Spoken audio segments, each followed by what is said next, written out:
Hello and welcome. My name is Lee Papa, and I am happy to be back with Dr. Charles Lange.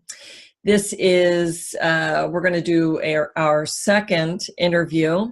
We wanted to do two different parts, one more on the mind and the body, and then the third part more on the spirit. But we had some technical difficulty on the spirit one, so we decided to readdress that in this video. So Dr. Lange is a functional medicine doctor. He practices wellness kinesiology and epigenetics. And if you are interested in any of those topics, go back to part one. We did an amazing interview and learned so much about all three of those modalities, if you will. And we talked a lot about wellness. That was really fun. And now we're going to move into more spiritual, more esoteric kind of topics and dig in and just have a good time. So Dr. Lange, welcome so much. It's good to see you again. Thank you, Lee. It's really good to be here again. And I really enjoyed that last time. And I don't see this as being any other exception to that. So, yeah, let her rip. And Great. So, I don't even know what we asked last time, so I just want to intuit what is going to come. And speaking of intuit, I believe we spoke about the fact that it's very obvious when you are in a session with you that you are highly intuitive. And we did chat a little bit about how that came about and when did you know that you were intuitive. And can you just touch on that again for us, please? Sure, that I pretty much knew all my life, but I didn't realize what was going on because it was happening all my life. I just figured that everybody had that particular ability, which just briefly, I think they do. It's just that they're not aware of it and it's not developed. So the thing that happens, however, is and in many cases, is that it wasn't nurtured, it wasn't brought forward because the people that I was around, they didn't believe in that type of thing, or they thought it was woo-woo, or it didn't make any sense to them, or it just didn't sound right. So it doesn't get nurtured. So I went through a big part of my lifetime thinking, when I found out that not everybody was like that I was weird or there was something wrong with me. So eventually when I got involved with more people, and most of that was when I went to school, I started to get involved with more people, graduate school, and I started to see, there is really something going on here. I got involved with more metaphysical people. Then they explained it to me. I felt more comfortable. I was able to be with more people that were like-minded and able to do the same things. And I just kept developing it from there. And then I really found out when I started working on patients, even when I was working in oncology, that I was able to connect with the patients because I had some kind of control. In other words, I was the one that was in charge, so to speak, in that they didn't really have any kind of knowledge as to what was going on, but I could control what was going on with me without them knowing that something was going on with me. What do you mean going on with you? Control going on with you? I'm not really following that. Yeah, as far as being intuitive of what was happening with them. Okay. Was it just a feeling, or did you see a picture? That's exactly. It was more of a feeling than anything else. Every once in a while, I do get pictures, and it won't be exactly what's happening with them. It might be something that represents something else. For instance, one of the first times that I did that, I had a patient. They had a problem with allergies, and I could smell smoke. I could smell fire, like a campfire, that wood burning smell that you get. And from that, I could intuit that okay, there's something going on with fire. And with questioning, I found out that they had a wood-burning stove in their house, and that's where they were getting a lot of the allergies, a lot of the reactions from. So it's that type of thing. Most of it comes from feeling. I can actually feel tingling in my body. I can feel it in certain parts of my body. As far as where the problem is with them, say if somebody has a thyroid problem, I'll feel tingling, or I'll feel the energy there. A lot of times I can feel it going through my body when it clears out, or where the energy clears out in them, and it gets grounded down into the earth. And that's how I can tell that they're basically feeling better, or they're having results from how I'm working on them. Eventually what happened after that was I discovered that I could do that outside. I didn't have to have that control. It was more, instead of control of it, it was going along with it, enjoying it, and just having a good time with it, and realizing that there was no judgmental calls on myself. That was the biggest thing, or biggest hurdle that I had to overcome. Was a lot of that was being judgmental on myself for being quote unquote different, not being like other people, and wanting to be like other people, and that there was something wrong with me. It's just who I am.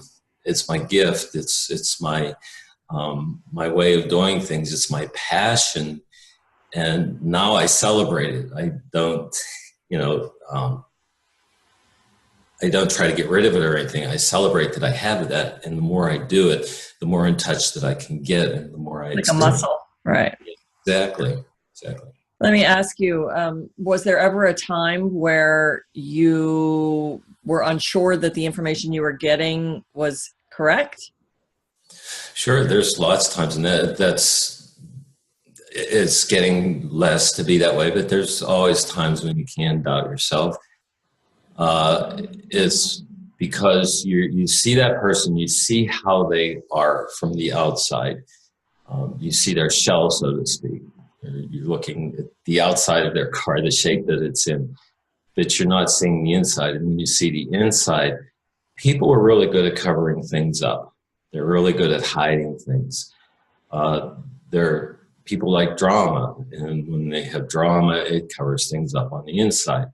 It's kind of like a Tootsie Roll Pop. It's hard on the outside, but when you get to that inside, and it's a completely different texture. Mm-hmm. And that's the thing that I always have to remember, that there is something that I'm feeling. There's a reason that I'm feeling that. And upon further inquiry, questioning that, then they start to realize that they were covering things up. So it's not even me telling somebody that, okay, you've got this going on with you. You've got this emotional problem. I'm feeling this. I never do that with anybody, because that's validating, for one thing, and you don't want to do that. And when they discover whatever it is that they have, or they need to be handled, they actually do a better job at that. Absolutely. I usually, when I work with someone at that level and the empathic information comes, which I want to talk to you about the difference between intuitive and empathic, it's like shining the light in that little staticky part, or that spot that needs attention. But the individual needs to come to that awareness themselves, or they won't be able to get beyond it. I definitely agree with that. Yeah. So what is the difference between being empathic and being intuitive? So there's kind of a fine line there. I think there's a fine line there. If you're intuitive, you're taking all the information that you bring in, and you're putting it together, kind of like being a detective, and then you're arriving at your conclusion. Being empathic is more feeling what that person's feeling. It's almost like you become that person. And that's a little hard to handle difficult at first, or it can be a little hard to handle. But again, getting back to your question, if you can use both of those together, then that helps with the empathic part of it, because you see the left brain side of it and you see the right brain side of it. So that's another way to look at it. To me, the intuitive part is the left part of your brain, or making those conclusions and figuring things out. And the right brain is the emotional part of it, or feeding that person's emotion. Yeah, it's a great definition or description.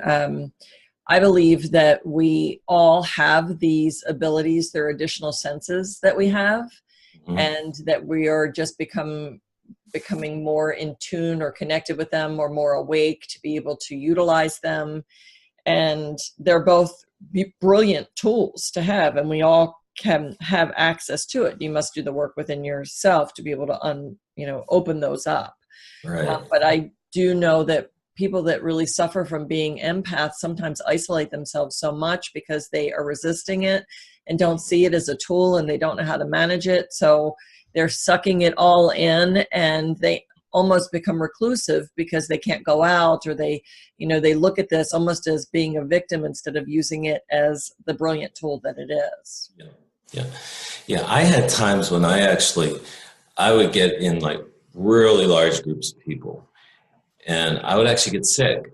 I'd have to, if it was an outside art show or something like that, I'd have to find an alley someplace, and where I could go behind a dumpster and throw up. It was that hard on me. So it's really, it can be, like you said, it can be really intense. But if you go with it and you accept it, like you said, and you develop it, now I love it, because I can direct it the way that I want it to go, or I can, not direct it. I can feel it. I can stand outside of it, which is why the mindfulness protocol and that you do is so imperative, because it can really help with that if you can stand outside of that and just see where it's coming from, whether it's coming from you, whether it's coming from them. And like I was saying before, it's something that can be joyful, and something that can be happy, because you can really help people and you can help yourself. It's a win-win situation. Do you think that it's part of our evolution, that we were evolving as humans, and that this bit of it is part of that expansion? I do. One of the things everybody thinks is the five senses: taste, smell, touch, sight, hearing.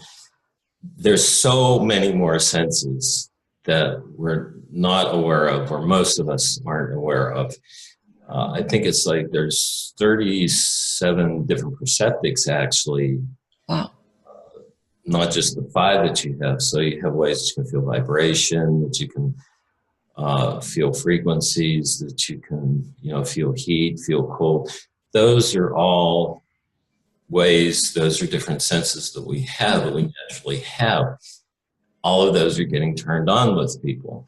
And that's why some people have different abilities than other people, because you have different ones that are turned on. Eventually, all of those will get turned on, because it's what we have. There's a reason for it.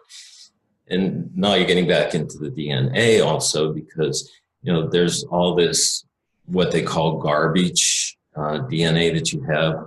It's not really garbage. It's stuff that's not activated yet, and it's just getting activated in people. And so how do you get that activated? First off, you have to really be with like-minded people, or people that have those abilities, people that are supportive.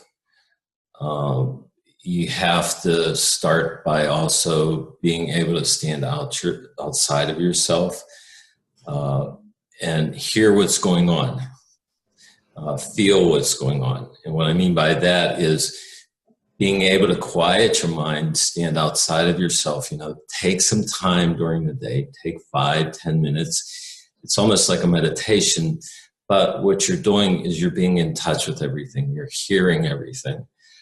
I've always played little games where, I stand outside on my patio, And if I hear somebody coming, I stop and I think of what I feel. And when I feel that, I kind of guess, and that's what it is at first. You're guessing who's going to come around the corner.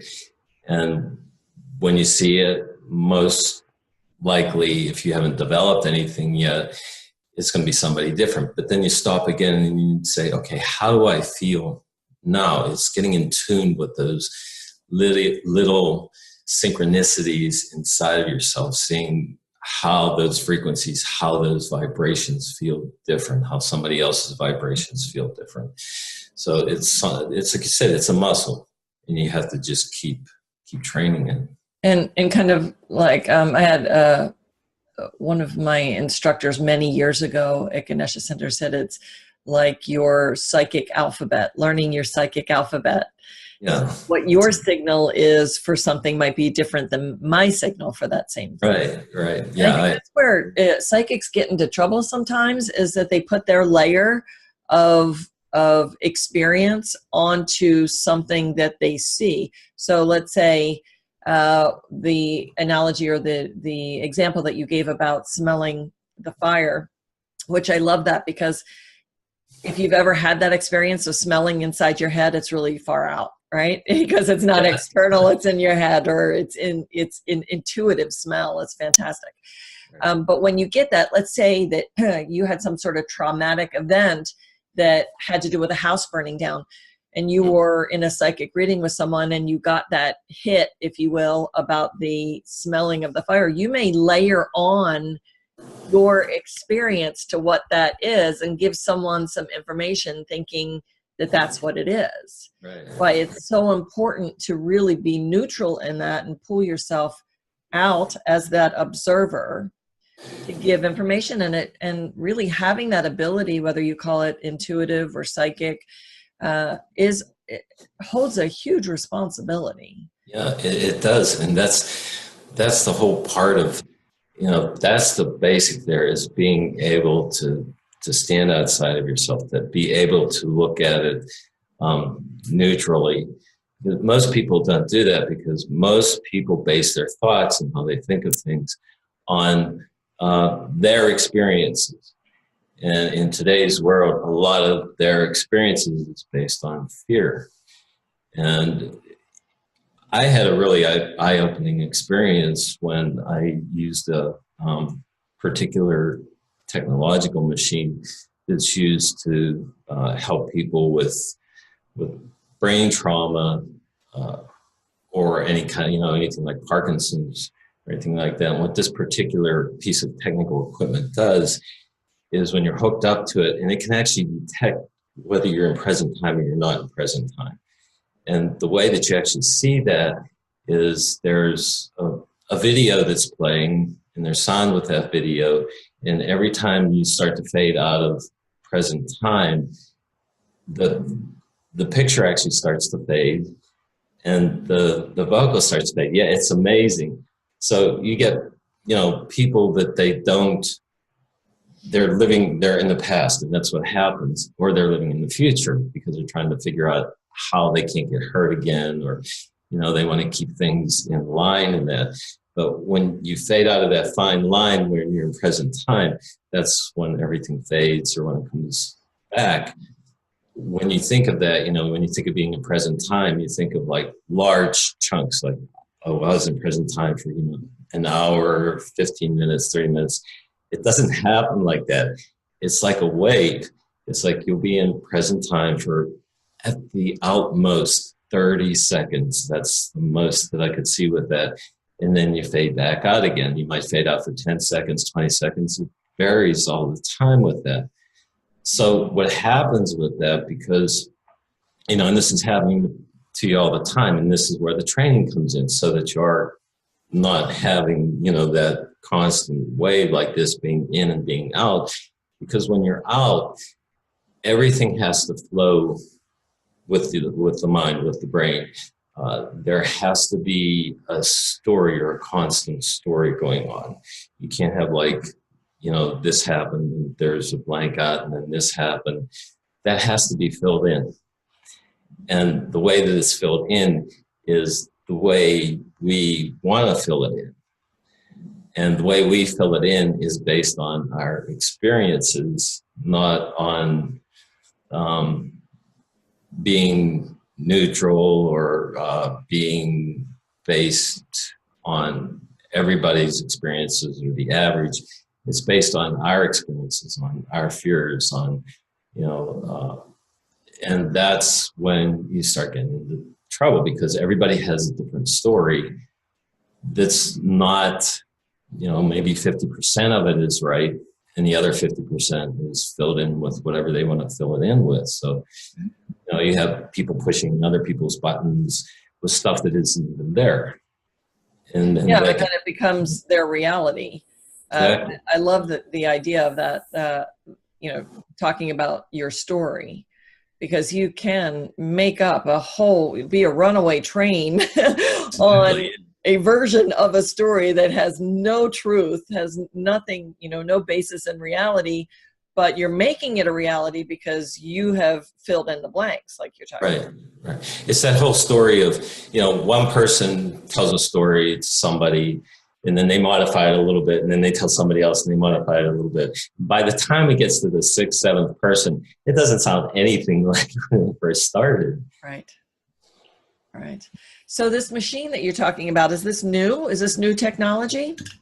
It's fairly new technology. There's different systems that do that. And like I said, it's mostly for people with brain trauma in that. I tried it out just to see how it works. And that's where I had that aha, that, light bulb moment. And I think it can be used for that also. I think it could be used for that, for helping to train the mind and help bringing the mind back in. The cool thing about it is the amazing part is how it can actually detect the brain waves and detect, where you are, if you're in present time, or you're not in present time. And then there's a feedback mechanism where it brings you back in the present time, or it brings those frequencies back so that you're actually seeing what's going on at the moment, and you're hearing it and you're comprehending it. Sounds fascinating. So let's talk about chakras and energy centers. Do you see anything like that? Is that something that you can see yourself or in your inner knowing? Do you see auras? And are they real? What's the story on all that? Yeah, they're definitely real. One of the things that I do is I work on chakras. I use tuning forks, which are frequencies, and each chakra, each one of your chakras have a different frequency to it. I don't necessarily see color. Every once in a while, I've been starting to see a little bit more in colors, but I've always perceived it more as seeing the vibration in the air, kind of like when you see heat coming off a hot sidewalk. Like a wave, like a wave type thing. And how fast that moves, and if it's real intense or if it's not so intense. And I can also feel them. And there's other ways that you can actually detect them. You can put your hand in them and you can muscle test somebody. And if it goes weak, then you know that they have a weakness there, or they have too much there. Now, the whole thing, or the whole trick with chakras and actually the balance or the energy throughout your body isn't necessarily that you have like tons of it or you have a little bit of it. The very first thing is you want it to be balanced.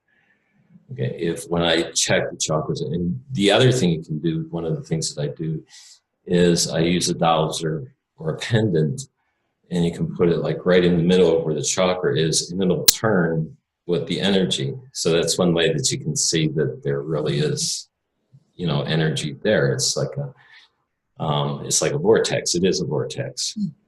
And they should all be turning in the same way. It doesn't matter if they're going clockwise or counterclockwise. They should all be going the same way. So if you check them all and you see one that's going in the opposite direction, then that's one that needs balanced out. And then you see if how wide it is. Of course, you don't want it too wide and you don't want it too small, but you want it so that they all, again, balance out.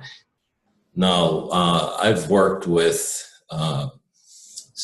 Jim Oshman, who's a physicist, and he's gotten a lot into that. He has a book, it's called Energy Medicine, and there's energy medicine. There's a little more to the title, but his name is James Oshman. And he also has a book of how it relates to sports and that. So you have the energy of how we're all connected. That's which is more powerful than your nervous system, because it connects into your body, and you actually have fine filaments or connective tissue in your body that connects outside of that and connects to everybody else. So in other words, to kind of put that simply, when you see a tennis player and it seems like they're in the right place even before the other tennis player or the opponent makes the shot, it's like, how can they get there so quick? Because the nervous system can't react that fast. So think of that energy, or what conducts that energy, the connective tissue. When it vibrates, it's like a spider web. And if you pluck the spider web, there's no connections with that. With the nervous system, there's areas where the nerve has to jump over to another nerve. It's called a synapse. But there's no synapses with that particular system. And that system extends out into the air. We can't see it, but then fish can't see water, but we can see the water. I didn't know that fish can't see water. Yeah, that's their environment. This is our environment. We're swimming through air. We're not swimming through water. But that whole thing is, I think that's a big part of how we feel things, and it goes out into the universe, and it gives a whole new meaning to, if you just move your little finger, it's going to be felt all the way out, and it's going to be recorded, and then you get into words, and you get how everything is stored out there. Everything it exists. It doesn't just go away. It's there. It's in the records. It's in the Akashic records. And it just all gets stored. But yes, there definitely is energy there, and it's actually being scientifically proven. It's not just, something that's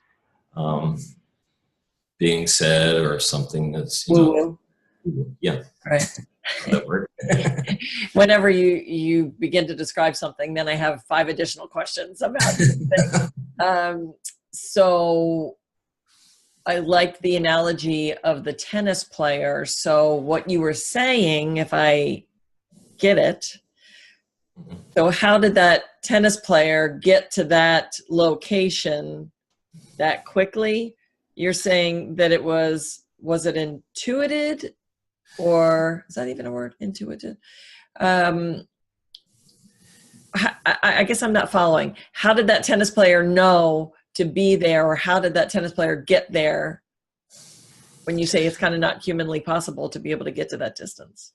So with the opponent, when the nervous system works, it works at a certain speed, and it's very, very fast, but it's not as fast as this other system with the myofascial system, or the connective tissue, or the tissue that's in your body. It's like a second brain, because there's no synapse there. So that works faster. So that actually conducts energy, and it conducts frequencies, or you have the frequencies, you can feel frequencies more with that than you can with the nervous system, because the nervous system only pretty much sends information that is specific to those particular nerves. Each nerve has a different function. Like one nerve might function for pain, one nerve might function for movement. So one might be for hot, for cold, for temperatures. But with the connective tissue, with that particular system, it does everything. So if if you're using that, and that's what athletes, a fine-tuned professional athlete, actually starts to do. They start to switch into that system, and it's just by practice because they do things over and over again. And when that happens, it's like when something when I say something, what I'm saying now, you're not hearing it at the exact moment that I'm saying it. It might be just, a nanosecond, a picosecond, a millionth of a second difference, but you're still not hearing it exactly when I'm saying it. Right. When you use the other system, you're hearing it when you're saying, because remember I said it's like a spider web. You pluck it and the whole spider web, instantly it vibrates. And what's the other system? That's the name of the other system. In our bodies, it's connective tissue. Connective tissue. And then energetically, it extends out into the air, and then it's connected to other people. It's connected to their connective tissue. So it's connective tissue. Okay. And so when people talk about cutting cords, is that part of that system? Like, you break up with someone and you still have cords connected to them, and healers will say you need to cut the cords because there's still this kind of frequency that's going back and forth that is bonding you. Yeah, I see what you're saying. Yeah, I think that's the emotional part of it. So cords are, to me, and I can't say this specifically, but this just kind of came to me, that it's the emotional part. It's the part that makes it more dense. It's the part that you feel that you can't control. I think that's what cords are.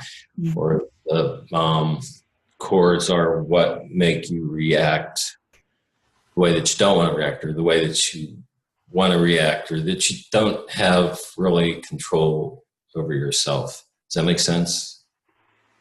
Yeah. So, mm-hmm. Yeah, I think that's the part of that, and I do think that's definitely, because cords are energy. But ultimately, we have to make that decision to cut those cords. We have to make the decision to cut that energy. And again, you're going back into what it is that you create or you don't create. Just going maybe off a little bit here.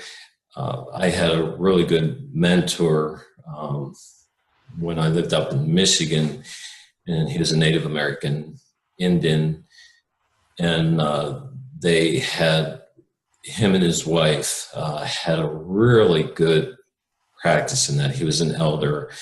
A lot of from the other tribes in that, they would come to him and come to his wife for energy work and to take care of messes that they created through doing energy and work and that. But one of the things is I had some pretty heavy duty stuff going on back then, and I needed to cut the cords to somebody that I had was having problems with.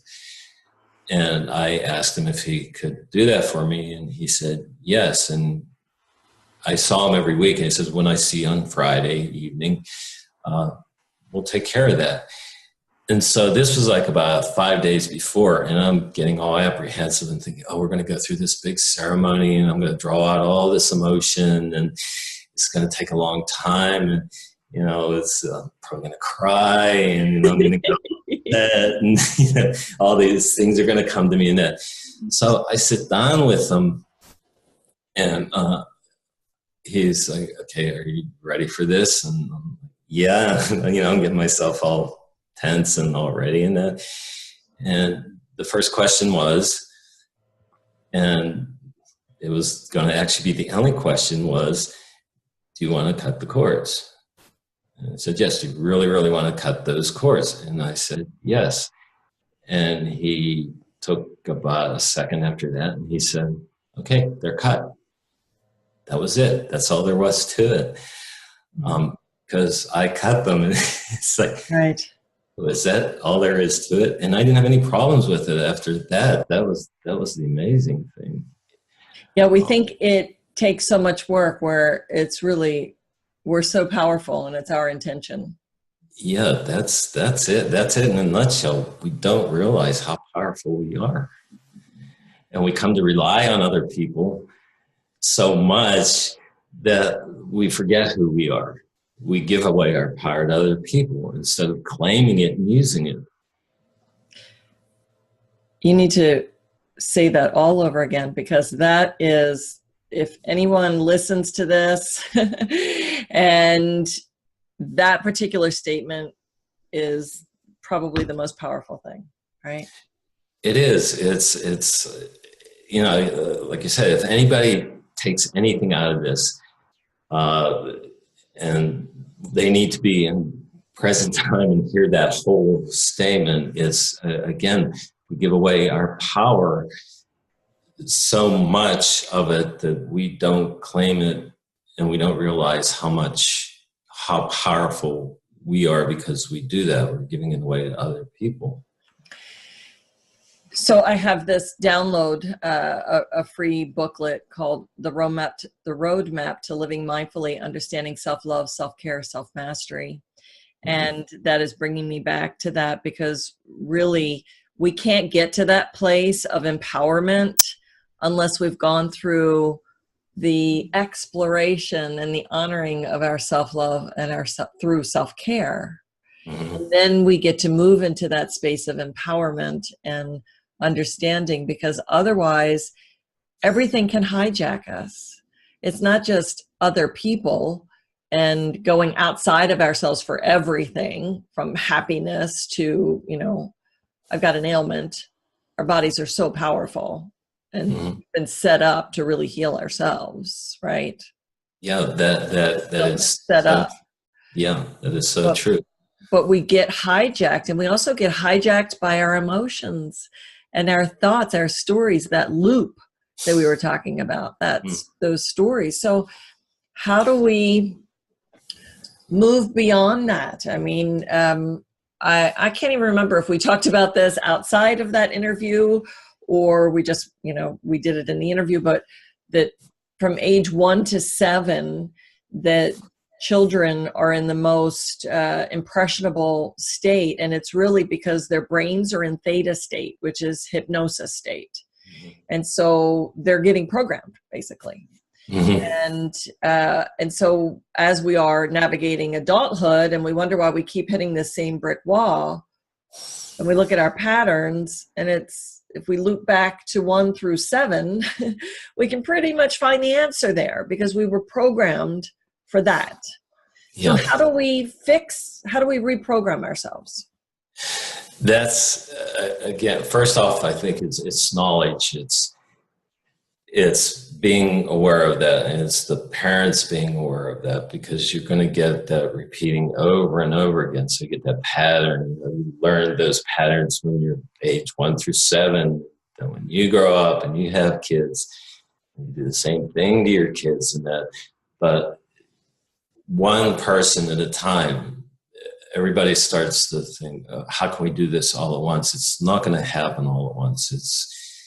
It's getting a hold of each individual person, or, of course there is, you can do it with several people or lots of people by doing videos like this, or, showing people writing books and that. But it's still that idea of one person at a time. It's, in other words, I think what I'm trying to say is that it's not like you throw fairy dust out there and all of a sudden everybody changes. So if you get the knowledge out there and then get people to practice it and become aware of it, because people just aren't aware of it. I mean, you tell them about it and it's like, oh, I didn't realize that. There's a lot of people that are receptive to it because it's a truth. It's, and people have that truth within them. You're born with it. It's naturally you. It's who you are. And when that resonates with you, then you understand it, and then you can start practicing it. But that's the biggest thing, and it's got to start with the parents who are raising their kids, or the adults that are raising their kids, or the village, or however that works. It's getting people to resonate with their kids and show them that there isn't something wrong with them. There isn't. It's okay to do the things that they're doing. It's okay to cry for no reason at all. It's okay to feel certain things because you're developing that. It's okay to believe in yourself. It's okay not to give to yourself, and sometimes not give to other people, because if you don't give to yourself, you're not going to be able to rightfully give to other people. So there's that whole imbalance there that's being created, or can be created. So a couple things. Do you see children? I do. Mm-hmm. And can you change, I guess you can with the permission of the parents. So you can go through the epigenetics and shift those, the DNA, even with children. Right. How it's expressed. And that's the interesting thing. I see a lot of families, like one person will come in, usually it's the mother first. Guys are that, they are standoffish at first. They like to use their wives for the experimentation. Well, let's see if this works, and if it does, messes them up, then okay, I don't need to go then. But if it works, then you end up seeing the whole family. Then the kids start coming, and the parents start coming. So you start to see how everything's connected. And as you do each person, like you might see the wife, and don't get me wrong, sometimes I do see guys first. In the majority of the cases, it's always the females that come in first. But you can start to see what's going on with the kids. So if I can intuit it and see the kids, then it's going to be, I have a good idea of what's going on with them even before I do their genetics. But going back to as far as taking care of that, you still have to have the training. You still have to take the actions with that. So what the genetics does is it finds out where the mutations, where the weaknesses are, where the strengths are. And that's what you work with, the weaknesses and the strengths. So if you help strengthen the weaknesses, you can still cause problems. It's, if their liver is brought up to 100% even, and if they can function 100% of the time, you still can't eat rat poison. It's going to kill you. Right. So you can still overflow things, but it does make them stronger. Okay, so with that strength and getting your head above water, and then the training and doing all the right things as far as helping with the environment and the right people that are around and the right frequencies, and that it catches on faster and it's more meaningful and it doesn't keep slipping back. So it basically takes the pressure off so that things work better and they hold longer. And then you can, from there, you can go into your own, as they develop in that, your own self-reliance, in your own knowledge of seeing the difference and seeing how things really are and not how they're based on your fears. Right, to maintain your health. So let's see. Let's go in this direction of, where do you see the world going? This is going to be a larger umbrella of questions, but we're hearing words like ascension, like the new earth. We talked about heaven on earth. People are talking about ascension symptoms, that we are receiving so much light to the planet that we are in the process of an evolutionary level up so that we can save our species. Otherwise, we won't make it. And so there are all kinds of symptoms that people are talking about online about, and this has been going on for years. Oh, ringing in the ears is a big one. And going to the doctors and there's nothing wrong, there's nothing wrong, there's nothing wrong, nothing wrong. But the symptom of the frequency in the ears, feeling wiped out 1 minute, depressed for no particular reason, and then the next minute feeling completely elated, blissful. And there are many more. But so can you speak to ascension symptoms? What does that mean to you? Well, that is a big question. And as you were saying that, I could really feel a lot of energy in your ears. What? Could you answer the phone, please?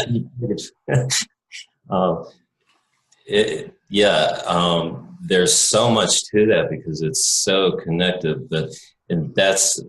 I think that's the key there, is seeing the connectiveness to that.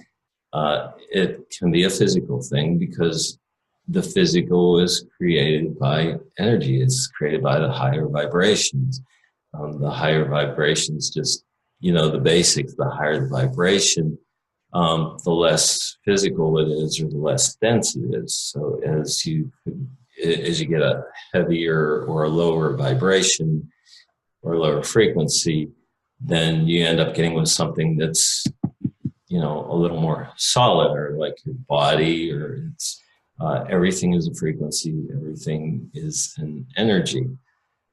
I think it's accepting that, and I know exactly what you mean about going on the websites and that, and it can scare you. You can scare the bejeebies out of yourself if you read enough of it, so you have to be really careful.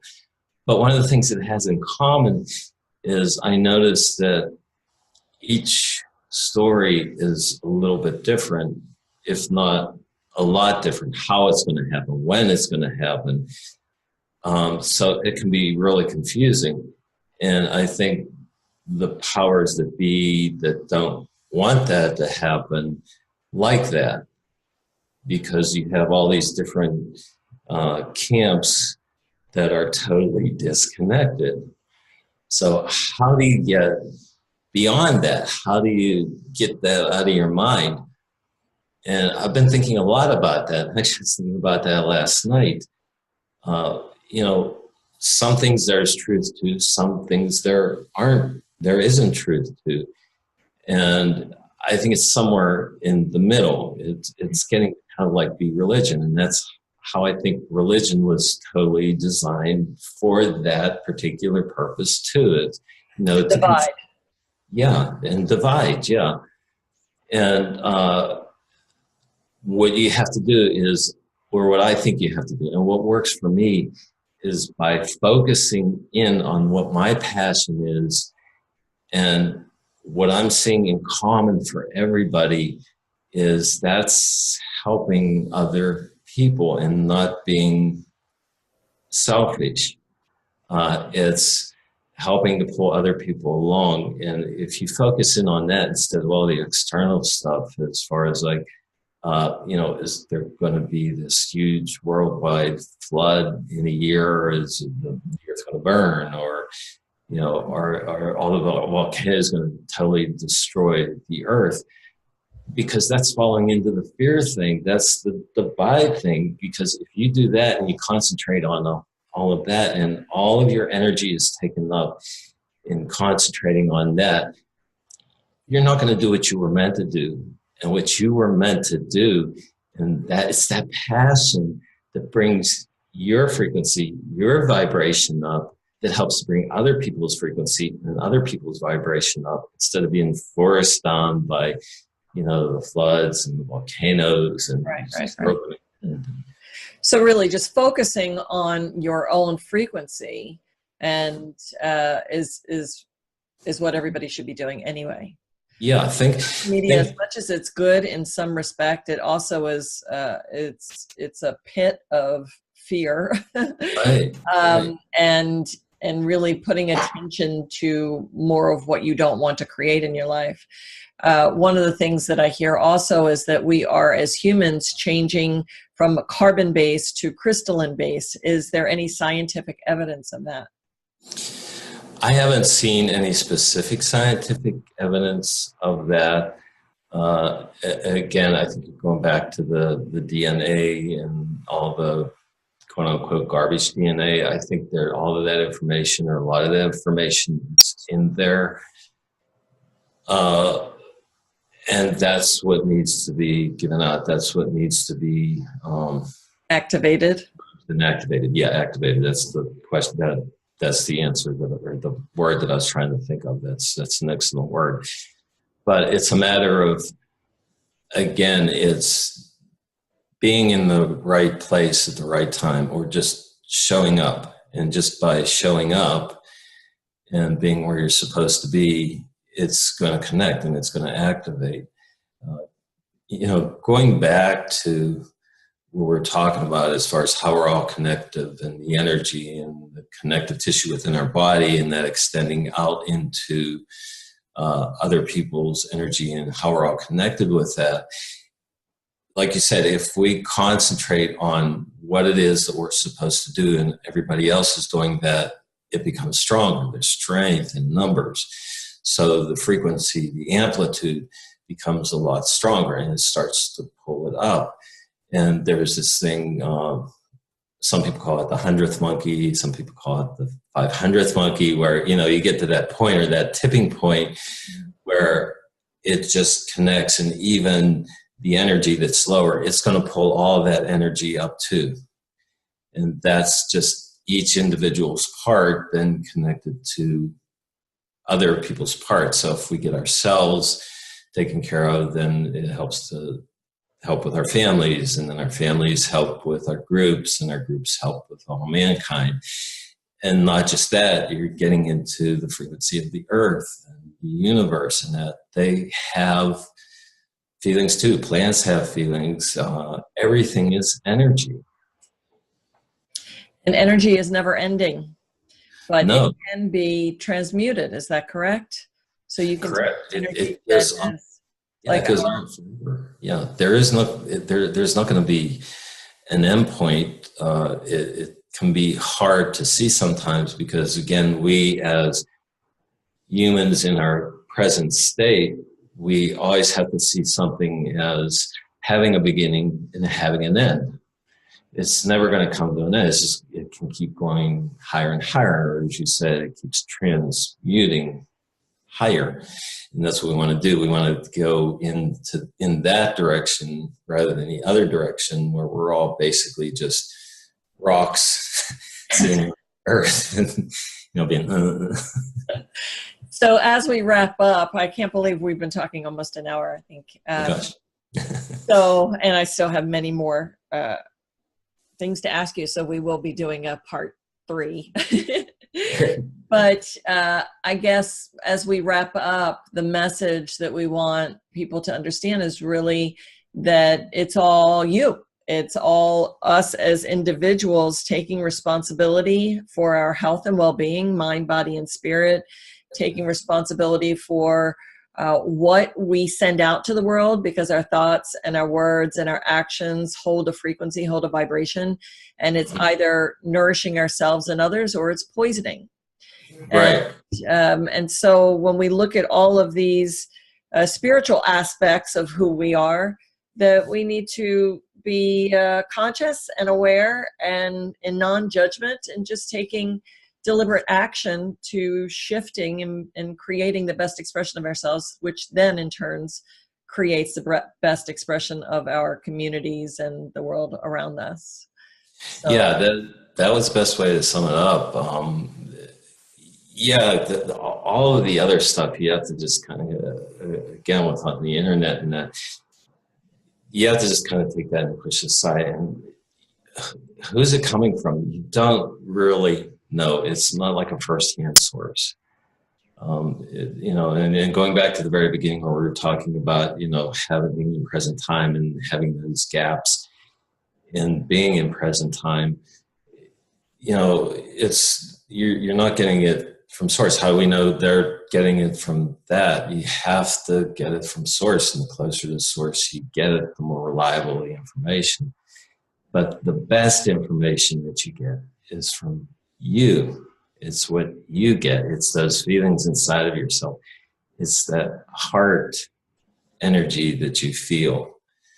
And sometimes it needs to be combined with your mind energy. But when it comes right down to it, it's what do you feel, what's being given to you, not what's being given to other people, what's being given to you and how you feel. That's a great place to end.